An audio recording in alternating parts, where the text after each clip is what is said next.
Here are some basics that I teach every one of my new students. I do other martial arts, so some stuff might be a little bit different than normal, but I still think it's pretty solid. Now I'm stepping out to about hip distance, not super big. I'm marking my center line, so that's like the midpoint between my body. I'm looking to see that my middle toes are lining up with where my kneecaps are going. And again, that's not my big toe, but my middle toes, so index and middle toe area. I'm engaging my core, pulling my belly button towards my spine. I'm relaxing my shoulders. And then I like to start every class I do with some gathering. I'll gather 3 from sky or heaven, and I'll gather 3 from earth in a second here. And the reason I do this is because in Qigong and Tai Chi, we're always about exchanging energies.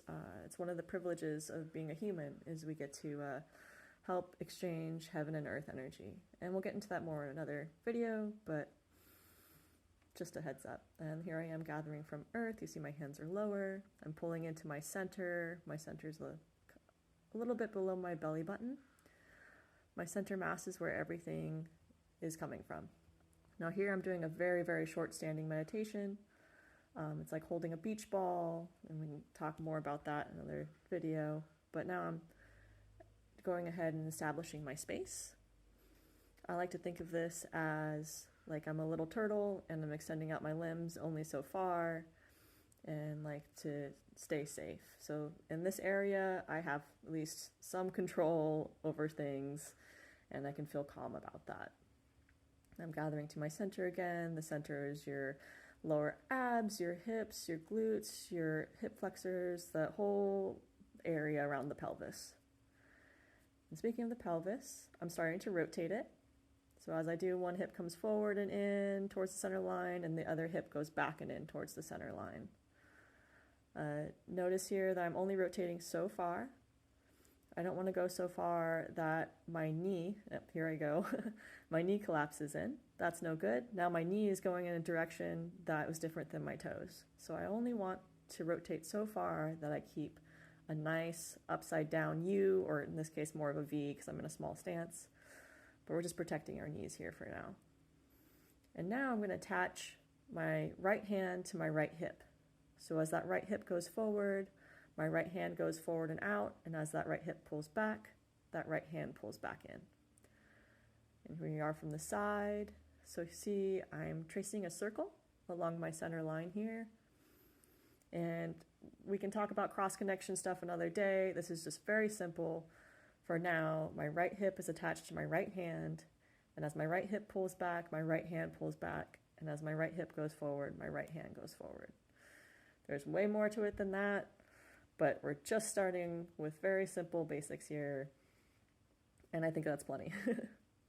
Notice, again, as that right hip goes forward, right hand goes out, and then as the right hand goes back, or right hip goes back, the right hand goes back. Now I'm switching the direction of my circle. Still applies. That hip's still attached. When the hip goes forward, the hand goes forward. When the hip pulls back, the hand pulls back. And you can also breathe with this. You can pick half of your circle. So maybe on that inhale as that hip pulls in, and exhale as that hip shifts forward and out, that hand goes away. It's almost like you're gathering in the energy or the air, however you want to think about it, on that inhale towards you, exhale away.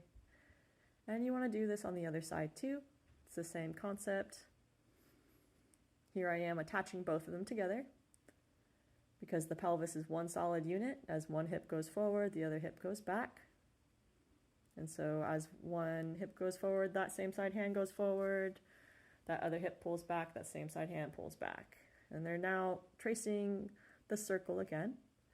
And it's like they're on opposite ends of the diameter of the circle. They're never touching here.